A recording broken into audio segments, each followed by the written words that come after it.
Once again that feeling that they were being followed sent a sweaty chill down his back. But there was nothing moving out there amid the wrecked buildings and abandoned cars. Sylvia wiped the sweat from her forehead, then retied the black ribbon that held her ponytail in place. Her hair was wiry as a bird's nest. A part of Richardson wanted to engage again. He had her on the ropes, and it wasn't his nature to stop when he got under an opponent's defenses. But the feeling that they were being followed had sapped some of the flavor out of the fight. He held his peace. "I don't like the looks of that," she said, pointing toward the park. "Better veer left toward the river. We'll be going through more buildings, but that'll also give us more places to hide if we need it." "Okay," Richardson said, though he got the distinct impression that she wasn't asking for his advice.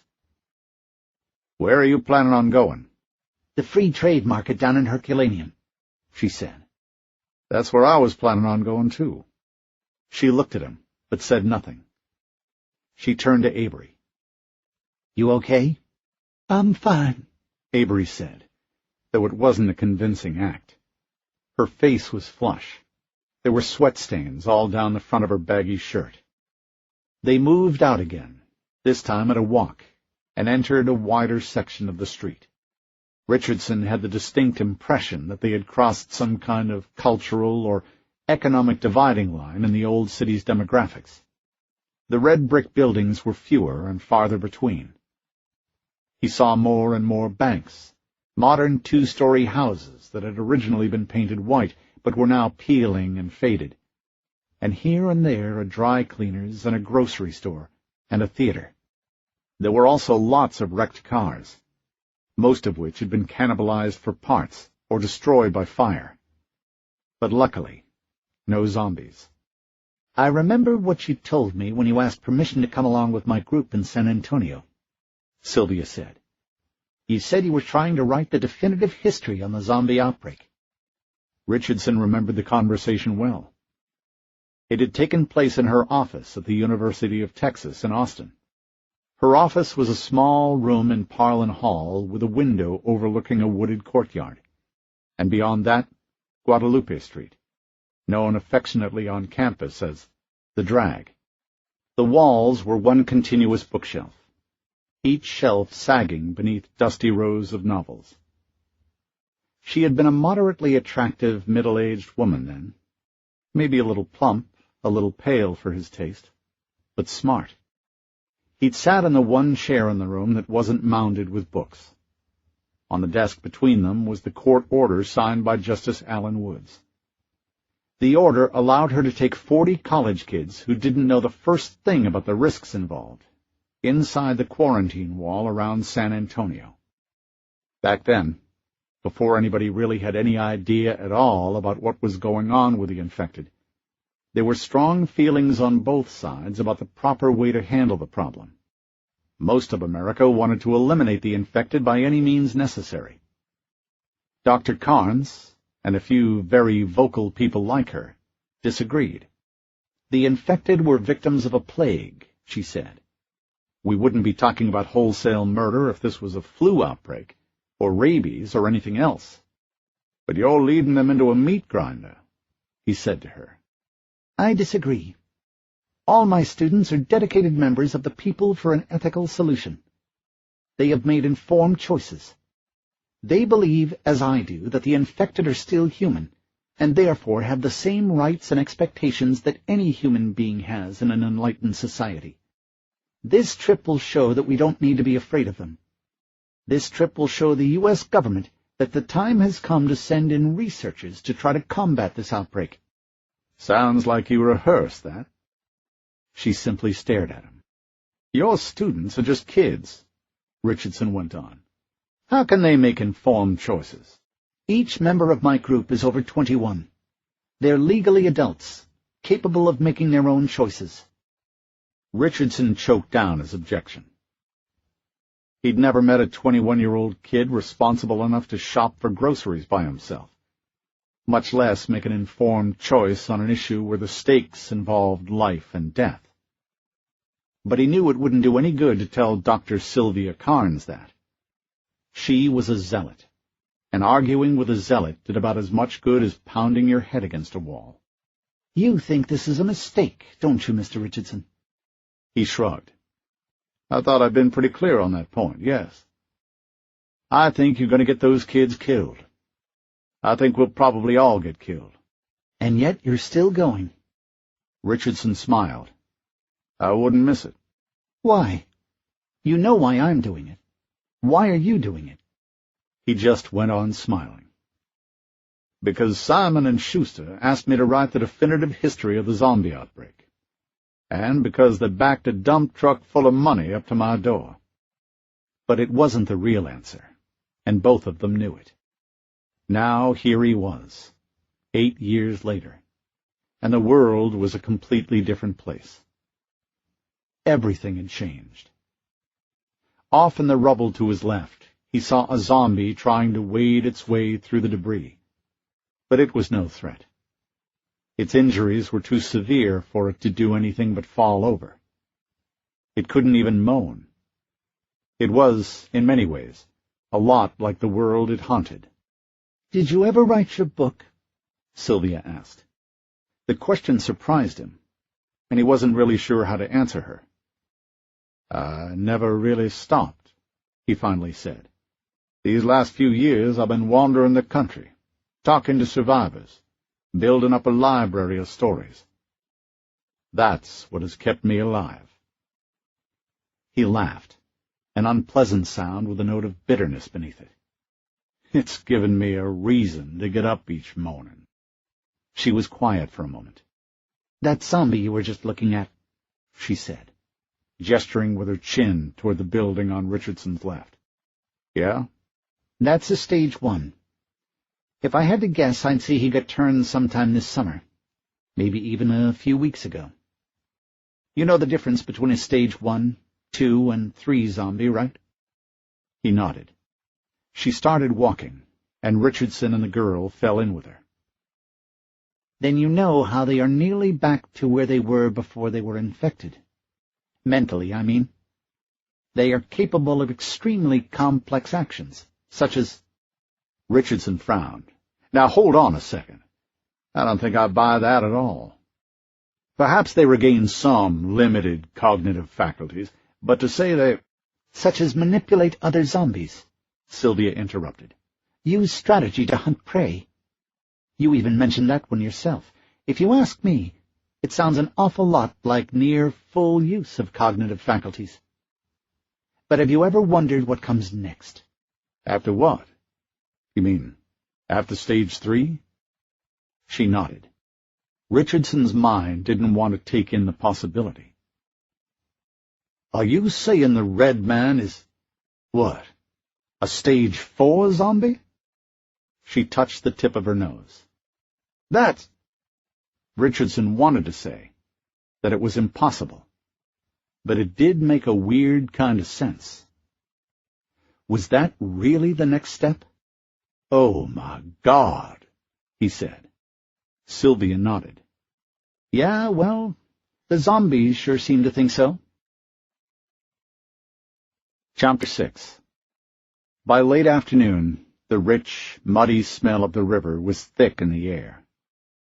The sky above them was churning with storm clouds, and Richardson could see lightning off to the east.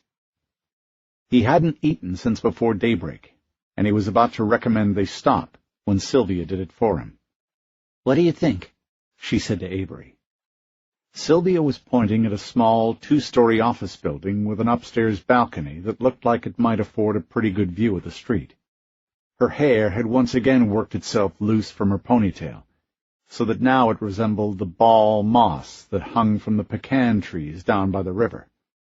But otherwise she looked as solid as ever. Richardson imagined she could walk all night if she had to. By contrast, Avery looked even worse than Richardson felt. Why in the world did they bring her along, he wondered, and not for the first time. Nicky Booth, the other woman they'd had with them, had handled herself pretty well against the Red Man's troops. And Sylvia was no slouch herself. But this girl was about to fall apart. And then she surprised him. There's no outside staircase, she said. That's good. And it's small enough that there's probably only one on the inside. It shouldn't be too difficult to secure. I agree, Sylvia said. She scanned the sky. The wind was out of the east and carried the smell of mud and humus and wood smoke over them. Rain's coming this way. If we set up a water trap on the balcony, we should be able to get as much drinking water as we need. But Richardson wasn't watching the building. He had turned to the old fire station across the street. Its red brick front, with its dark, empty windows, was absolutely still. And yet he was certain he had heard something. "Something wrong?" Sylvia asked. "Huh?" He turned toward her. "Did you hear something?" Both women stopped and listened. The street was absolutely silent for a few moments, and Sylvia slowly shook her head. "Nothing," she said. She looked to Avery, who also shook her head. "Let's just hurry up," he said. They went inside and looked around. Like every other building they'd seen, most of the windows were busted out.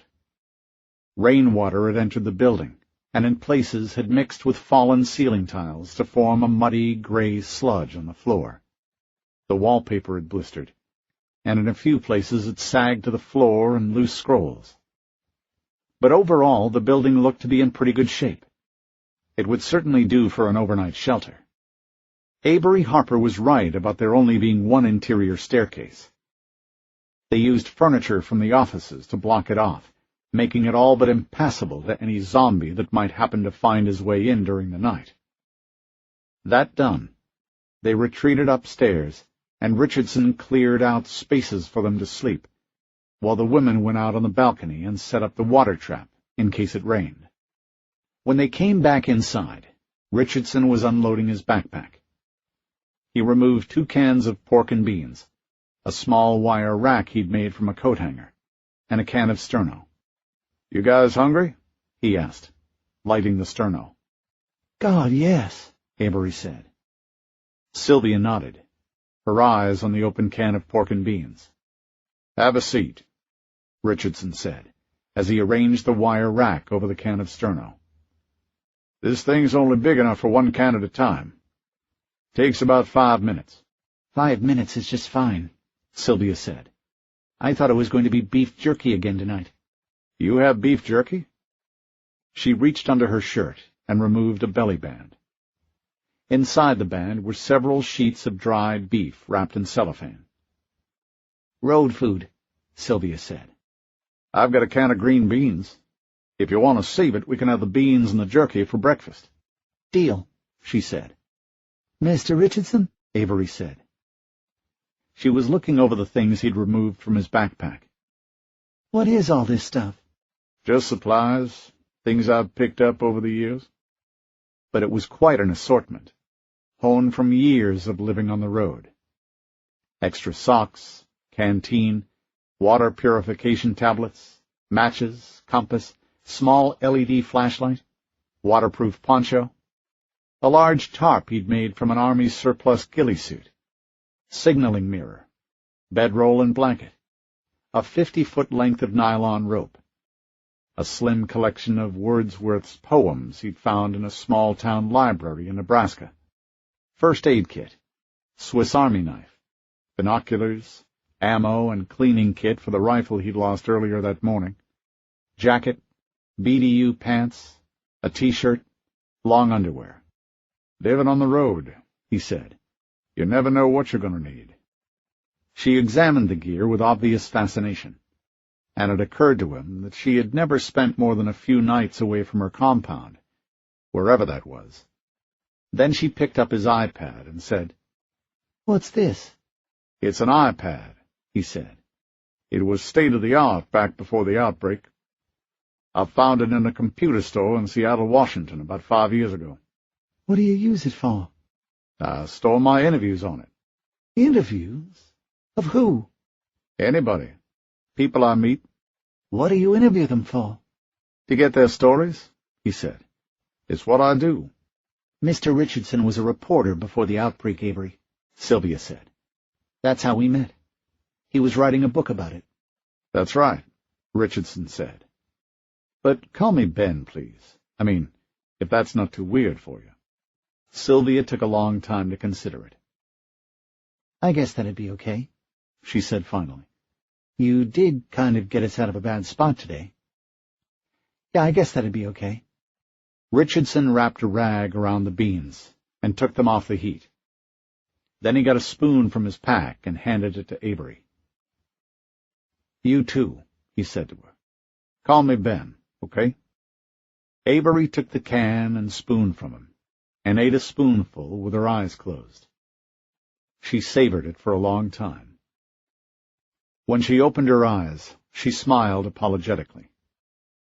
That's really good, she said. There's more, Richardson said. Help yourself. Avery looked at Sylvia, who nodded. Then she helped herself to 2 more spoonfuls and passed the can to Richardson. How many interviews have you collected? She asked him. I don't know, he said. 600 or 700, maybe. Really? Yeah. Here, I'll show you. He took a battered trash can from the corner and upended it and set the iPad on it like a picture frame. This should pick up all 3 of us, he said. You want to interview me? Avery asked. Sure, if that's okay. She looked uncertain and nervous. She kept touching her hair. What do I do? Just talk, Richardson said. Tell me about yourself. Who you are. What you guys are doing. What you plan on doing in the future. Anything, really. Is it running now? Richardson nodded. Avery's cheeks colored slightly. She ducked her head and fiddled with her blonde hair. She swallowed a few times, then looked at Sylvia Carnes. From the expression on her face, it looked like she was asking for permission. Go ahead, Sylvia said. I think it's all right. We can trust him. Okay, Avery said. She fingered her hair back from her ears and looked at the iPad. How do I start? Tell me your name, Richardson said. Avery Harper. How old are you, Avery? 20. So you would have been how old when the outbreak happened? I was 12 when Hurricane Mardell hit. I was living with my dad in Houston at the time. Richardson handed the can of pork and beans to Sylvia. You were in Houston during the storm? No, we evacuated to Dallas before the storm. We were with some of his friends when all the fighting started. After that, Dad said we couldn't go back. Where did you go? To live with my cousin, Nicky Booth. That's the young woman we saw earlier today? The one with the short brown hair? Avery's smile faded. That's right. Her dad was a doctor in Gooding, Illinois. It's this tiny little town on the other side of the river, about 100 miles from here. So you were 12 and making this big change. What was it like there? Well, at first it was scary, you know. I didn't have any friends. I was in a new school. I had Nicky, but she was just back from college, and I was just a kid, so it wasn't like we hung out or anything. But then, after a while, I got used to it. Living in a small town is actually kind of boring, you know? I know, Richardson said, and laughed. I grew up in Port Arthur, Texas, birthplace of Janis Joplin. Who's Janis Joplin? It's not important, he said, trading a sly smile with Sylvia. So you and Nicky eventually left Gooding, right? How did that happen? Like I said, Gooding was kind of boring. There were a lot of drugs and stuff like that. Nicky used to tell me all the cute guys had gone off to the military, and the ones who didn't were too busy doing meth. The town was pretty much dying when the quarantine wall fell. People had been moving away for a while, but after the wall came down, things pretty much went to hell, you know. We both lost our parents during that second wave. I was lucky I had Nicky. Without her, I would have died too. Probably a bunch of times. I'm sorry about your parents, Richardson said. He scanned the girl's face, but the memory didn't seem to cause her any obvious pain, so he pressed on. What did you guys do after you lost them? We lived on the road. What did you do? Nothing. Just sort of wandered, you know. Richardson smiled. Yes, he said. I know wandering very well indeed. Avery didn't look like she knew how to respond to that. Before the outbreak, Nikki was just a normal girl, you know. But afterwards... She shivered. What, Avery? What happened while you guys were on the road? Nikki changed. I mean, she loved me. I think she loved me more after her dad died than she ever did while he was alive. But after he died, she turned, I don't know, dangerous. I've seen her do things to people that... She trailed off, shaking her head, as though to push unpleasant memories down. Survival is a rough business, Richardson said. And if she was looking out for a 12-year-old girl... He shrugged. Avery said nothing. But you're not still living on the road, are you? You found Sylvia here, right? She nodded. Mr. Stoller was forming his compound just north of St. Louis about that time. We used to see patrols from Union Field scavenging around the river. Union Field? That's the name of the compound where you guys have been living? Avery nodded. Mr. Stoller was just starting to get control over the area. His patrols were all over the place, but they were sloppy. Most of them were just regular people playing at being soldiers. I remember when Nicky would come back after a day of scavenging to wherever we were hiding out at the time. She would make fun of them. Sometimes she'd steal their supplies. She fought them a couple of times, but it was never a big deal to her. To her, it was just a game, at least at first. So what changed? Richardson asked. I got real sick. My appendix. It hurt real bad. Nicky didn't know what else to do, so she brought me to Ken Stoller's compound. That's where we met Sylvia. Wait a minute, he said. You said Ken Stoller. You don't mean the same Ken Stoller from San Antonio, do you? The one Eddie Hudson mentions in his book? Sylvia laughed. If you ever meet him, Ben, do yourself a favor and don't mention Eddie Hudson. Not a good subject with him. Yeah, I bet, Richardson said. God, I'd love to meet him.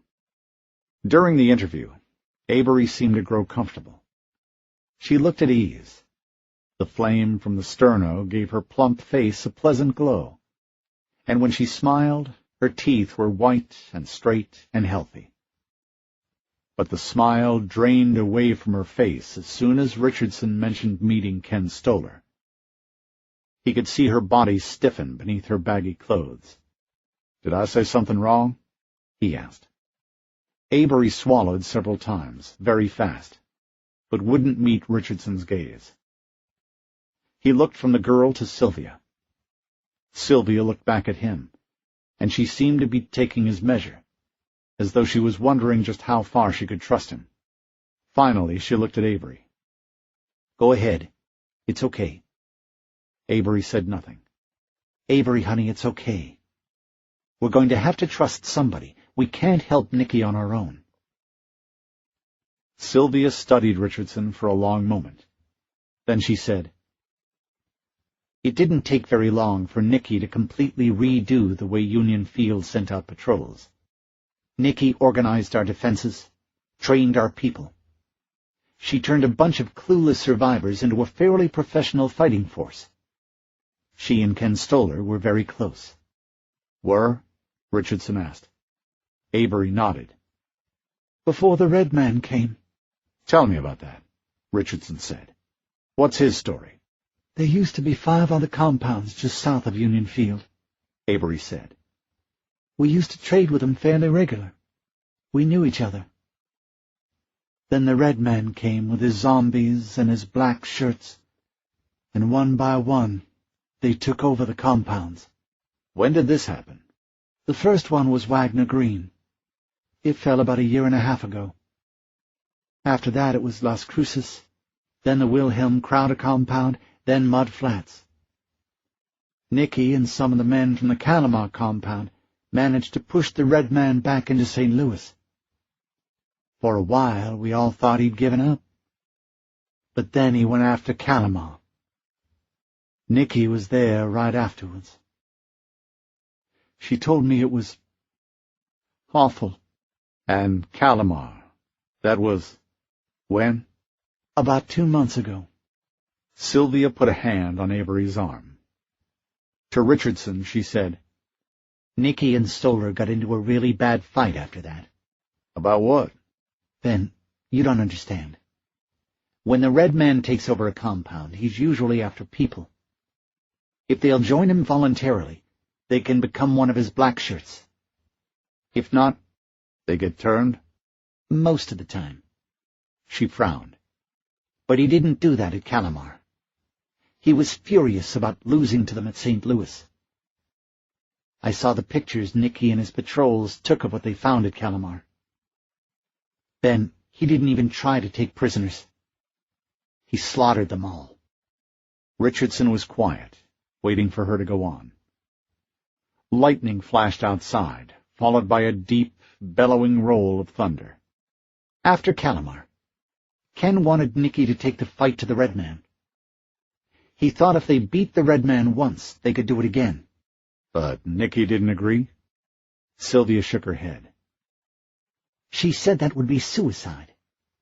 She said the Red Man would just keep her busy in the field while the rest of his troops did to Union Field what they did to Calamar. So she wanted to fight a defensive war. Sylvia and Avery smiled at each other.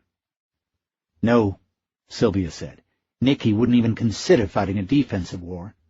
So what then? Nicky was looking for a cure. Richardson stared at them, a half smile on his face. You're joking. No, Ben, I'm not. She was pretty sure she found one, too. That's why we left Union Field. That's what we're doing out here. Richardson shook his head in dismay.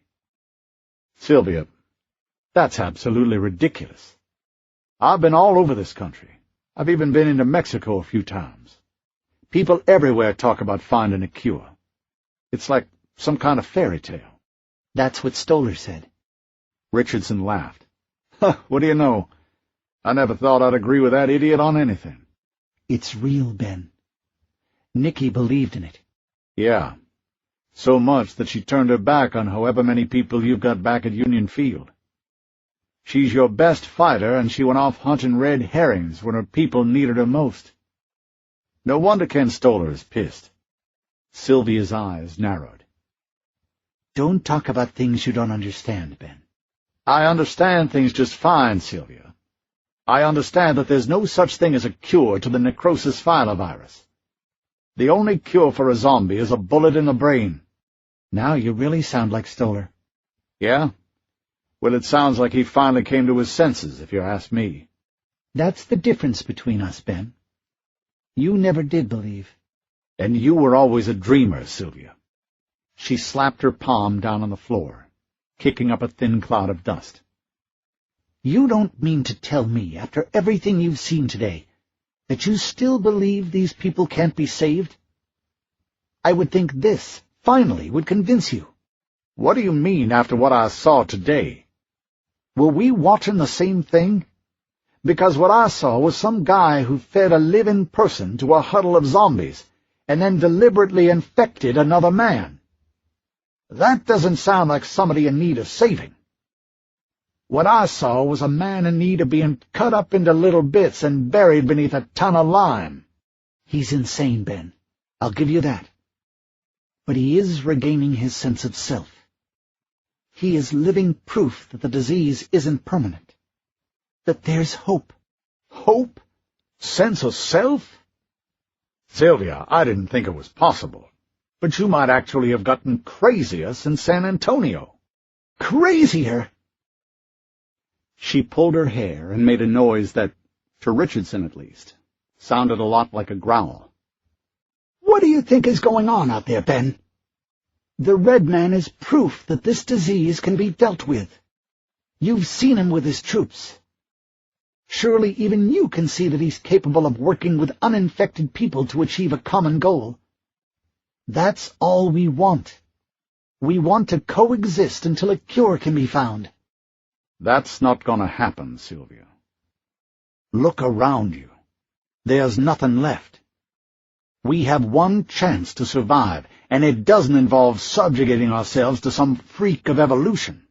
Freak of evolution? Sylvia scoffed at him. That's nice, Ben. Is that really what you think this is? How can you study so much about this disease and still be so ignorant? I have tried to— Don't call me ignorant. I'm not the— Stop it, both of you! It was Avery. She had her hands cupped over her ears, a gesture that reminded Richardson of a child cowering in a closet, trying to shut out the noise of the screaming his parents made while they fought. Looking at her, he saw himself a long, long time ago, frightened, alone, feeling small in the face of a very large and very unfriendly world. Please, she said again. Don't yell any more. Sylvia crawled across the floor on her knees to the girl and hugged her. Richardson watched her go. His blood was up, and he still wanted to hash it out with Sylvia. It was just like San Antonio all over again. The only difference was that it had taken them a whole day together before they were at each other's throats. He wondered if that was a good sign. He also found himself wondering about the curious dynamic between the two women. The girl clearly looked up to Sylvia like some kind of mother figure. But why would she lean on her the way she does, he wondered. She's 20 years old.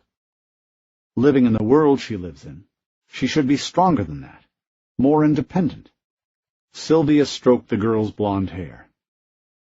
She looked at Richardson and motioned to the iPad with her chin. Can you turn that thing off? Sure. Richardson tapped the stop button at the bottom of the screen. Avery, Sylvia said. Do you want to rest? The girl nodded without speaking. Richardson handed her the coat from his pack, and Sylvia rolled it up as a pillow for Avery. Within moments, she was asleep. Let's step outside, Sylvia whispered. They went out to the balcony and watched the advance winds of the storm blow trash and dust down the street below. The river was a thick, dark line in the near distance, and they could smell it on the wind. Somewhere behind them they could hear a dog barking, very faintly, but otherwise it was quiet. That was one thing about this world that Richardson liked. It was always quiet. Sylvia turned to face him, her frizzled hair rustling against her cheek. He didn't like the strange look on her face, as though she were about to gloat. "What is it?" he asked. The cure is real, Ben. Oh, come on, Sylvia, you've already tried this one on me. There isn't going to be any cure, because there isn't anyone to— Ben, there is a cure. It's already been found. The smirk on his face remained for a few moments before he blinked at her. Then it faded. You're serious, aren't you? Absolutely. She wasn't smiling anymore. Her light blue eyes flashed in the darkness, and he could tell how excited she was. But how? Where is it? That's what we're doing here, Ben. We're going to see the man who's working on the cure. His name is Dr. Don Fisher. He's immune, Ben. Or, at least, mostly. Nikki heard about him through her foraging parties. He was bitten more than 4 years ago, and he hasn't turned. It crippled him, but it didn't turn him. He's been working on a cure ever since. This is it. We think he's finally found it. Richardson was shaking his head. But you haven't spoken to him? I mean, how do you know this is the real deal? It is, Ben. We just have to find him. Nikki's foraging parties made the arrangements. We were supposed to go to Herculaneum tomorrow and meet a man from Union Field who's agreed to help us. He's got AR-15s like the ones we have. Nikki told me to trade those weapons for passage on a trawler down to Chester. We're supposed to meet Fisher there on Tuesday of next week. That's... He trailed off. He had no idea what to say. To him, the whole thing sounded insane. But at the same time, if it was real, the possibilities were endless. He shook his head. Crazy. But the Red Man has Nicky now. Don't you think that changes your plans? She shrugged. I trust in Nicky Booth, Ben. I trust in her like nobody I've ever met. If you knew her like I do, you would too. The Red Man won't get anything out of her. A few light raindrops splattered on his hands and face. The next instant, the rain swept over them, and they moved inside the building. Sylvia looked down at Avery, who had curled up in the fetal position and was cradling Richardson's jacket like it was a child's teddy bear. She was sleeping soundly. Sylvia turned to face him. And when she spoke again, she was whispering. I know you don't believe in this, but we're going to do it. We're going to bring back a cure. This is too important to fail. Chapter 7. The next morning, Richardson woke before dawn and dressed by candlelight. The floor creaked as he walked toward the patio door. Sylvia rolled over, murmuring thickly, but didn't wake. Avery was curled in a ball next to her, sleeping soundly. Richardson waited for a moment, letting Sylvia settle, then went outside. The storm had passed during the night, leaving a clean, earthy smell in the air. There was a light breeze, and the early morning chill felt good against his skin. During the night, the rain trap they'd set out had collected almost a gallon of fresh water. It wouldn't be enough to bathe with, which a quick sniff had told him he sorely needed, but at least they wouldn't be leaving here with dry throats. It wasn't all bad, he guessed. But a rude squawk made him freeze. He'd been kneeling next to the rain trap, but when he heard the bird sounds, he closed his eyes and steeled himself against the horror he knew was waiting for him. He opened his eyes. The crows were back, staring at him. There were hundreds of them. They sat on the patio railing, on the light poles and wires, on the edges of roofs, on derelict cars and in trees and on signs, hundreds, thousands of eyes turned on him in silent judgment. He stared back at them, trembling.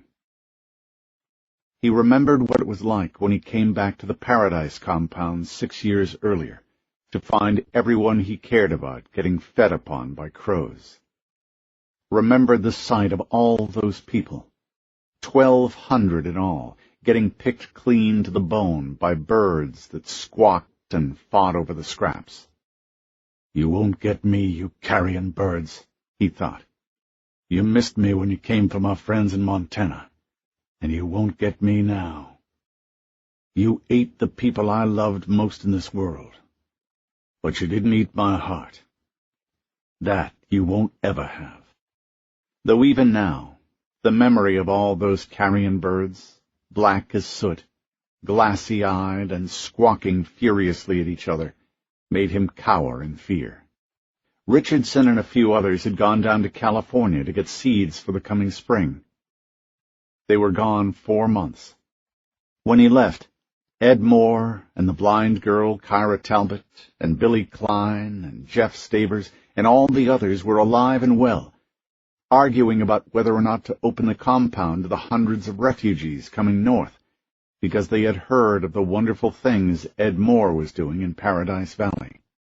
Billy had warned refugees would bring diseases, but Ed had overruled him. Fate had proven Billy right. Richardson never figured out what had done the killing. Bubonic plague, cholera, yellow fever. Anything was possible. But when he was standing there in the middle of the compound, snow swirling around his feet, he remembered thinking that causes didn't matter. Not when everyone you loved was dead. How he had loved those people. He and Robin Tharp and a few others from the original Grasslands group had walked from body to body, shooing away angry birds and trying to figure out who was who. But all Richardson could think about was how much love had just gone out of the world.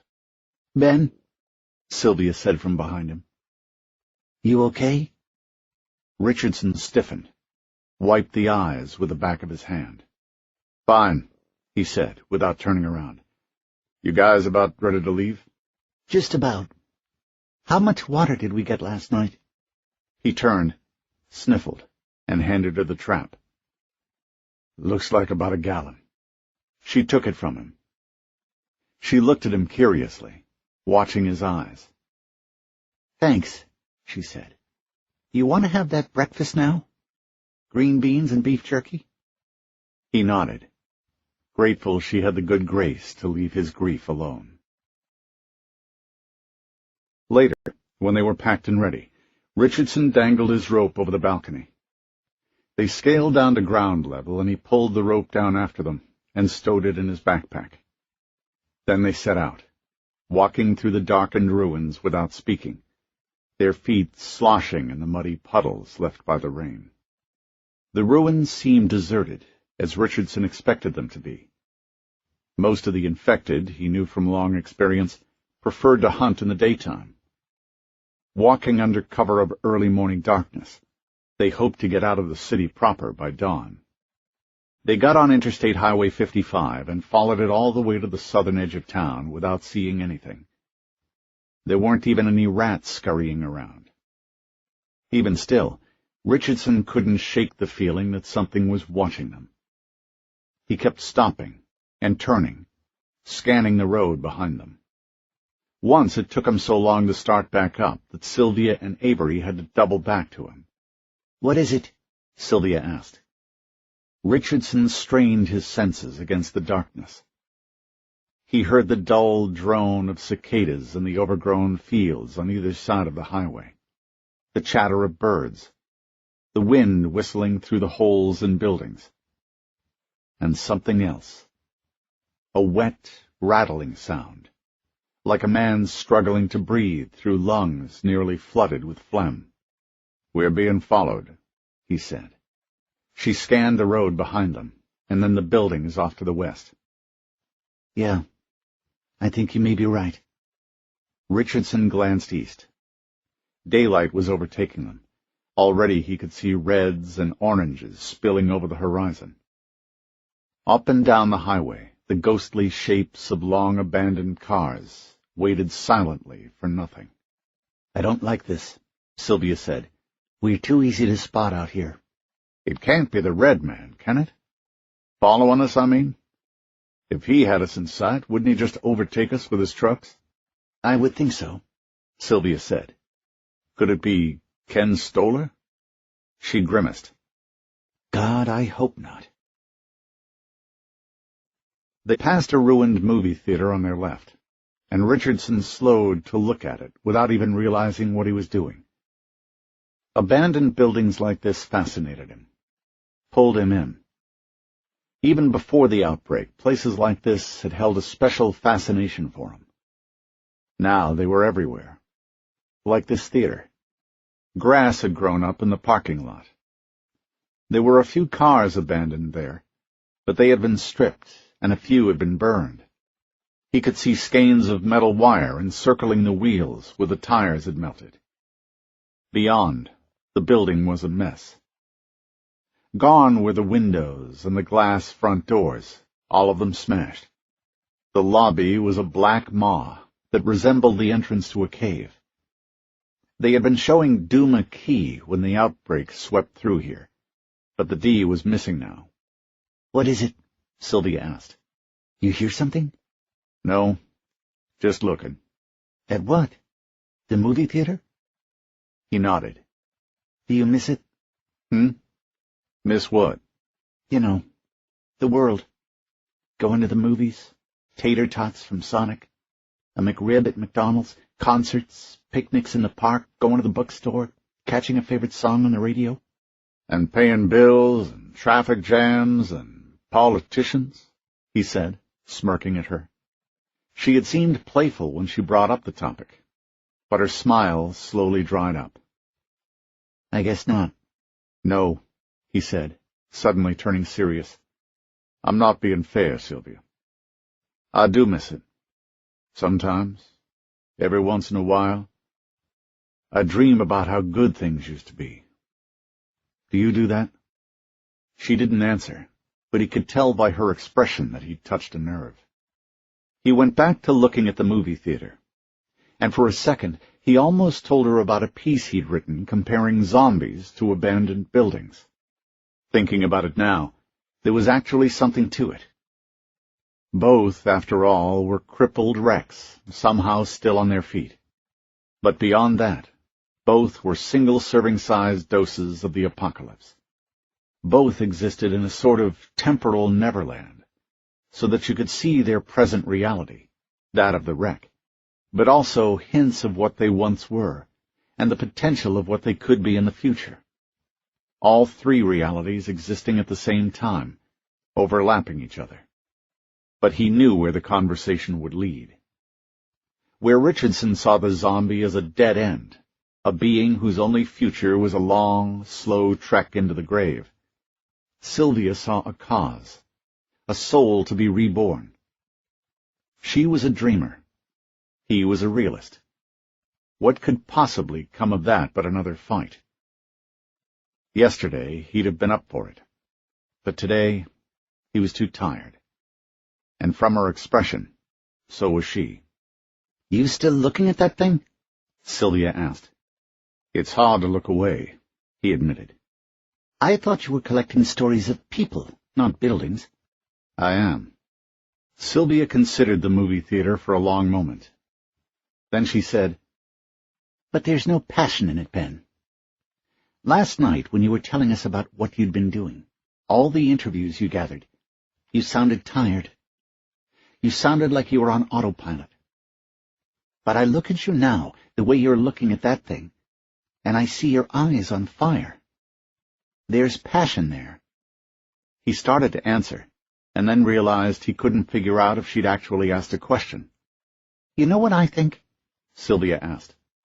What? I think you've been reading too much Wordsworth. He hadn't expected that, and the smile that came to his face was cracked.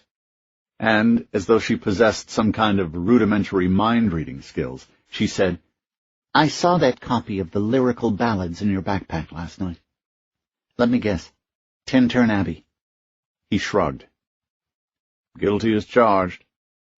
Sylvia turned away from the building, to where Avery Harper was sitting on the tailgate of a rusting pickup truck, her feet dangling in the air like a little kid sitting in a big chair. The girl looked very hot and very tired. Her chin was resting on her chest, and she looked like she was having trouble catching her breath. Avery, honey, you okay? Sylvia called. The girl looked up. Don't mind me, she said. Just resting. Okay, go ahead and get ready to move out, okay? We'll be leaving in a few. The girl waved a half-hearted acknowledgement. Then Sylvia lowered her voice so that only Richardson could hear. Ben, you want some advice? His cracked smile grew wider. You're offering me advice? I can't wait to hear this. I'm serious, Ben. He waited. Put away the Wordsworth. Read some Whitman instead. He let out a disappointed huff of air. That's your advice? Sylvia, you should know this about me. I despise Whitman. He was great at first lines, but piss-poor in the follow-through. You're not being fair to yourself, Ben. Don't you see? You've lost touch with your real purpose. You know what I think? What? I think you love the rubble more than the people. Sylvia, the people you're talking about, the ones I'm supposed to love more than the rubble, they're eating each other. In a way, I guess that's an improvement over the way things used to be. At least now there's no duplicity. I mean, what you see is what you get, right? A zombie, all it wants to do is eat you. It's not going to try and whine and dine you first, you know? But he couldn't put her off track with sarcasm. He realized that as soon as the words left his mouth. She leaned in closer to him. Ben, I told you to read Whitman. I wasn't kidding about that. You need to see that the zombie and the abandoned building are exactly the same. They are both in need of restoration. They are both in need of us to make the connection with them. Have you read Crossing Brooklyn Ferry? He was startled at hearing his thoughts spoken aloud. But at last he shook himself and answered, yeah, I guess. A long time ago. Remember how he addresses his future readers? It is not upon you alone in the dark patches fall. The dark threw its patches down upon me also. The best I had done seemed to me blank and suspicious. My great thoughts as I supposed them, were they not in reality meager? Ben, he's talking about the same kind of personal negativity you're experiencing. He's talking about making connections between generations. He's talking about the kind of continuity you're craving, whether it's with the person living 100 years ago or 1,000 years from now. What he's saying is that people are the only kind of continuity that truly matter. It's what you're doing with your stories. But I think maybe you don't believe it anymore. She stopped there, as though she was waiting for him to argue. But he didn't. Instead, he smiled. And then a thought came to him. Shortly after the quarantine fell, he and a small group of refugees from Houston had made a cross-country trek to the Cedar River National Grasslands to live in a compound built by a mad Mississippi preacher named Jasper Sewell. That had ended in a nightmare, with the senseless suicide of over 1,000 people. But for all of Jasper's madness, he did have the gift of leadership. He had taken a weary collection of suffering survivors and made them into a thriving community, a John Winthrop-style city on the hill. And he had done it by identifying that glowing spark of talent within all of them, that one thing they were meant to do. He had made a porn star into an elementary school teacher, a Harvard-educated millionaire playboy into a manure-shoveling cabbage farmer, and a retired U.S. deputy marshal into an outlaw. What would he have made of Sylvia Carnes? Richardson wondered. The way she so doggedly held to her faith in the cure that might one day turn all these shambling hordes back into the humans they had once been humbled him. She was a teacher at heart. With her unbridled confidence in the potential of the human spirit, could she be anything but? "What are you thinking?" she asked him. "I was wondering if Ken Stoller put you to work teaching poetry in his compound." "Not quite," she said, chuckling to herself. "I do a little carpentry, some gardening. I can also make a fairly good bottle of beer, believe it or not." "Well, you did spend an awful lot of time on a college campus." "True." "But no teaching?" Sylvia pulled the black band from her pocket and used it to tie back her frizzled mass of gray hair into a ponytail. "I'm afraid not," she said. She looked at Avery Harper, who was finally starting to look ready for the road again, and said, "Besides, do you have any idea how hard it is to make Wordsworth relevant to 20-year-olds? It was hard even before the world ended." A little farther up the road, they saw sunlight glinting off something in the trees lining the left side of the highway. "Could be broken glass," Avery said. Richardson wasn't so sure. They were kneeling behind a heap of wrecked cars, watching the trees for signs of movement. The plan had been to follow IH-55 all the way down to Herculaneum if they could. But now Richardson didn't think that was going to be possible. "Should we chance it?" Avery said. "Hold on," Richardson said. He retrieved the binoculars from his backpack and scanned the trees. He saw a group of 6 men in BDU-style pants and dark T-shirts sitting around a campsite. They were drinking coffee, laughing. At least 2 of them had hunting rifles. The others had AR-15s. "Damn it," Richardson said. Sylvia looked over at him. "What is it?" He handed her the binoculars. "Look for yourself." Over there by that bunch of sycamores. Sylvia took the binoculars and pointed them at the camp. Then she lowered the binoculars. "That's Jude McHenry's squad," she said to Avery. The younger woman groaned. "Friends of yours?" Richardson asked. "That's one of the squads from the Union Field. Nicky trained him. McHenry's about as dumb as the day is long, but he's focused. Once he gets on our trail, he won't lose it easily."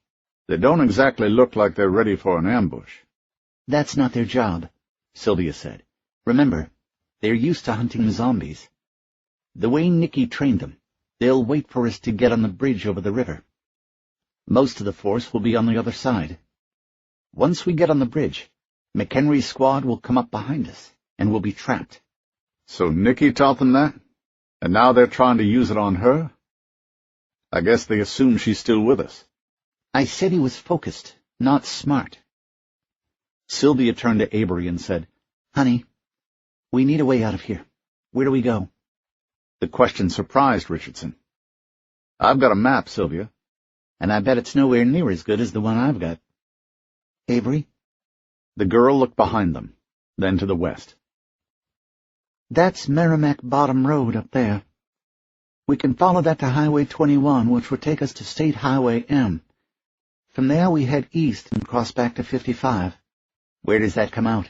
Sylvia asked. "Just north of Barnhart. That'll put us about a day's walk from Herculaneum. Assuming, we don't run into any other problems." Richardson was staring at her. Avery noticed it and looked away bashfully. "You have a map of this whole area in your head?" he said, amazed. She nodded. "What are you, Rain Man?" The girl cocked her head to the side. "Who's Rain Man?" "A joke," Richardson said. It was suddenly clear to him why Nicky Booth and Sylvia Carnes brought the younger woman along. "How much of this area do you have memorized?" "All of it," Avery said. "I like maps. If I see one, I can usually memorize it in a few minutes. City maps take a little longer because of all the streets, but maps for areas like this out in the country, they're easy." "Impressive," he said, and then to Sylvia. "Sound good to you?" "If Avery says that's the way, I trust her." "Fair enough," Richardson said. "After you." Merrimack Bottom Road was a gently curving two-lane blacktop that had faded to gray from exposure and the constant scouring action of the dust that blew in from the open fields on either side of it. Here and there it passed through some thickly wooded areas, and occasionally they saw the remnants of big houses behind screens of trees in the hills above the road, but nothing moved. In the early morning sunlight, the air hazy and golden, it seemed perfectly peaceful. As they walked, Avery began to open up. She made small talk to Sylvia, and sometimes to Richardson, telling him about the country they were passing through. But she didn't have his full attention. Ever since they'd left the highway, the feeling that they were being followed had intensified. At the limits of his hearing, he could almost make out a faint doubling of their footsteps on the road, and while it might have been an echo from the tree line, he doubted it. An image of the red man rose up in his mind, and his guts rolled over queasily. It didn't seem possible, the things Sylvia had told him. But after seeing the red man control the zombies around him, he found it difficult to deny. And not for the first time he found himself wondering how such a thing was possible. Was it really a sign, as Sylvia Carnes believed, that the disease was curable? Was the person that a zombie had once been still inside that damaged husk, waiting to be freed of the infection? That really seemed to be the big question. He supposed it was possible. After all, people sometimes got sick and got delirious with fever. Then they got better. Might this be a far more serious version of the same thing? And if so, if it was possible to restore the person within the zombie to their former selves, would they remember what happened to them during their infection? Would they remember the cannibalistic horrors they committed? He wasn't sure, and he wasn't sure if he wanted to know. Ahead of him, Sylvia was still wrestling with her ponytail. The heat and the humidity were working on her, he could tell. A wide sweat stain spread from her shoulders down her spine. "Sylvia," he said, "you want to stop for some water?" She turned back to him and nodded. "Over there," she said, "in the shade." She was pointing to a ruined gas station up ahead and to their right. Most of it was still white, though the paint was curling off the walls, and the metal poles holding up the awning over its pumps were brown with rust. Its driveway and the sides of the service bays were thick with brown weeds. With a glance behind him, Richardson realized it was about as good as any point they could have chosen. From the building, it afforded a pretty good view of the road in both directions. "Yeah," he said. "That looks good." They walked up the driveway and were nearly under the awning when Avery pointed into the shadows and said, "What's that?" "A hammock," Richardson said. It was strung between the gas pumps. He followed the ties at either end and saw where they had rubbed some of the rust off the pumps. Someone had strung it up recently. "Hello?" he called out. "Ben," Sylvia hissed. "what are you doing?" A glass bottle skittered across the pavement from somewhere behind them. The three of them turned as one, their expressions full of surprise and panic. A child was standing in the road. A girl, maybe 10 years old. She stood perfectly still, watching them. Her greasy hair lifted in the breeze.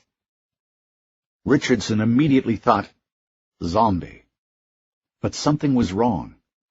The girl's clothes were hardly new, but they were clean. There were no bloodstains, no abscesses on her skin, and he didn't see any signs of injury. Still, his internal alarms were ringing at top volume. "Ben," Sylvia said, "what do you think—" "Oh, God! Avery, no!" But it was too late. Avery was trotting down the driveway toward the girl. Richardson ran after her, and he was nearly close enough to grab Avery and pull her back, when two women stumbled out of the woods to his left. Both were obviously infected. No doubt there. Their bodies were stiff, their movements clumsy. One woman's mouth and cheeks and hair were black with dried blood. Her clothes had been reduced to rags. The other woman raised her hands and began the familiar clutching that Richardson had seen so many times. Both began to moan at the same time. Richardson grabbed Avery by the back of her collar and pulled her behind him. Then he pulled his pistol and fired at the female zombie closest to him. The bullet caught her in the left eye and blasted off black, ropey bits of her face onto the ground behind her. She dropped to the ground without a sound. He pivoted to his right and fired at the second female zombie. The bullet smacked into her shoulder and spun her around in a weirdly graceful pirouette as she staggered down the slope of the driveway. Then she turned back around, raised one arm, and slowly staggered back up the driveway toward Richardson. Behind him, he could see Sylvia pulling Avery out of the way. "Get back, both of you!" he shouted. He raised his pistol again and was about to fire at the female zombie when the little girl ran at him. She moved with incredible speed. He tried to point the pistol at her, but she was moving too quickly. She was on him before he knew it. She knocked the pistol from his hand, then lunged for his throat. He staggered backward, but didn't fall. Now he could smell the rot coming from her breath. He could see 2 rows of small, busted teeth behind her slowly spreading grin. She was snapping her teeth at him like a dog, a wet, stuttering growl rising from her chest. He turned and ran toward the building. There was an old sedan there, with a passenger door hanging partially open. Richardson ran around the back side of the car and dove into the front seat. Then he sat up and pulled the door closed just as the little girl reached it, her hand